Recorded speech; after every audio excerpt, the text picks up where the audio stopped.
So WhatsApp guys, it's me Tushar and welcome back to my YouTube channel. So right now এখন আমরা আছি পাবনা জেলাতে এবং আমাদের সামনে হচ্ছে ঈশ্বরদী উপজেলা। আর এই সেই ঈশ্বরদী উপজেলার পাশে রয়েছে রূপপুর পারমাণবিক বিদ্যুৎ কেন্দ্র এবং লালনশাহ সেতু হার্ডিং ব্রিজ, যা কুষ্টিয়া এবং পাবনা জেলাকে সংযুক্ত করেছে। আর একটা কথা, এই জেলার রাস্তার আশপাশে প্রচুর পরিমাণে গাছপালা, যা আমার খুবই ভালো লাগে। সো গাইজ, আমার সামনে হচ্ছে লালনশাহ সেতু টোল প্লাজা। তো এখান থেকে আমরা টোল দেবো। আর সামনে আমাদের একটা গাড়ি দাঁড়িয়েছে কার, ও কারটা ক্রস করার পরে আমরা আপাতত টোল দেবো।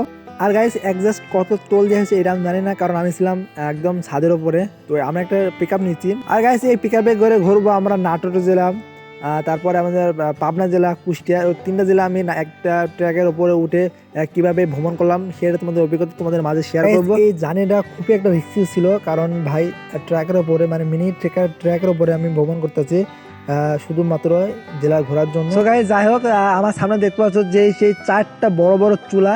তো এটা হচ্ছে বাংলাদেশের প্রথম পারমাণবিক বিদ্যুৎ কেন্দ্র, যা পাবনা জেলায় ঈশ্বরদী উপজেলায় রূপপুর গ্রামে অবস্থিত আছে।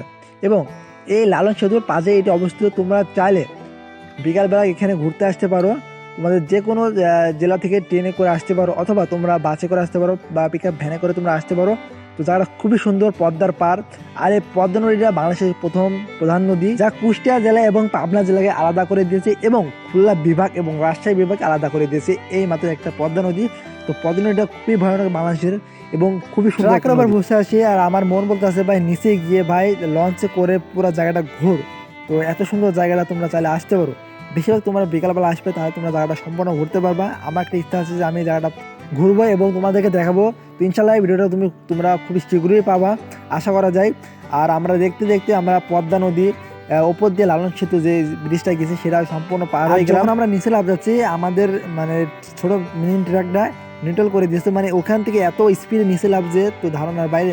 তো এটা হচ্ছে লালন শাহর ছবি। তো তারপর আমরা কুষ্টিয়া জেলায় প্রবেশ করি, আর এটা হচ্ছে কুষ্টিয়া জেলার ভেড়ামারা উপজেলা মেবি যত সম্ভব। তো আমরা লালন শাহ সেতু পার হওয়ার পরে একটু সামনে এসে দেখি যে এখানে বাজার আছে। তো এখানে আমরা হালকা একটু রেস্ট করে নিই এবং গাড়িটার চাকাটাকে আমরা রেস্ট করাই। তো এখান থেকে আমি একটা পাউরুটি কিনি। তো পাউরুটি খাওয়ার পরে এখান থেকে আমরা ফের রওনা হই। তারপরে আমরা যত সম্ভব মিরপুরের ভিতরে প্রবেশ করি। এটা হচ্ছে কুষ্টিয়ার ভিতরে মিরপুর। তো এখান থেকে ভাই মানে এখান থেকে পদ্মা নদী দেখা যাচ্ছে, আর এখান থেকে দূরে তোমরা দেখতে পারবা যে লালনশাহ সেতু, হার্ডিং ব্রিজ এবং রূপপুর পারমাণবিক বিদ্যুৎ কেন্দ্র, যা তিনটা এক জায়গা থেকে দেখা যাবে। তো দেখতে পাচ্ছ, জুম করেছি আমি, দূরের থেকে চারটা জিনিস দেখা যাচ্ছে ভাই। আর একটা কথা হচ্ছে যে এখানে প্রচুর পরিমাণে বালু, মানে এত পরিমাণে বালু যে এখানে যদি গরমকালে আসে তাহলে অতিরিক্ত একটা তাপ প্রভাব মানে একটা ব্যাপার আছে। আর রাস্তার দুই দিকে যত ঘর বাড়ি আছে সেগুলো সবই মন করে যে বাড়ি দিয়ে ঢাকা। একটা জায়গা আছে কুষ্টিয়া, কিসের জন্য বিখ্যাত তোমরা সেটা জানো, অথবা আমি বলে দিচ্ছি। কুষ্টিয়া হচ্ছে সাংস্কৃতিক রাজধানী, কিন্তু আমার মতে কুষ্টিয়াতে যে পরিমাণে ধান উৎপন্ন করা হয় বাংলাদেশে অনেকটা ঘাটতি পূরণ করে। এবং কুষ্টিয়াতে অনেক অনেক কারখানা রয়েছে, যেগুলো অটো, রাইস মিল। তোমরা চাইলে তোমাদের একটা ভিডিও দিতে পারি আমি, তোমরা অবশ্যই কমেন্ট করবা। আর এই রাস্তাটা এটা হচ্ছে যতসময় ভেড়ামারা রাস্তা, আর এসে হচ্ছে ভেড়ামারার খাজানগর ভিতরে। তো আর দেখতে দেখতে আমাদের সূর্য অস্ত চলে যায় এবং আমরা অবশেষে আমাদের জেলা চুয়াডাঙ্গাতে প্রবেশ করি।